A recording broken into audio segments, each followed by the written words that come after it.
just feel what's happening right now. Driving home through that fine. I had a closing shift tonight. I will be the first to admit I underestimated the weather report. I did not expect it to be a blizzard.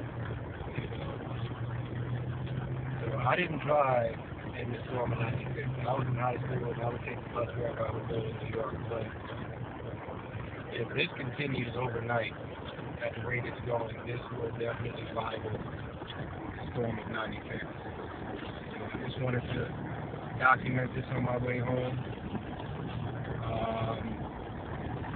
So I can put this up on Facebook because probably nobody will possibly believe if they're not in Michigan right now what in the world is going on.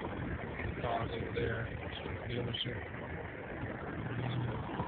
This is normally a 10-minute ride from work to my house, and I've probably been on the road 20 now, and I'm not quite a third of the way home yet. So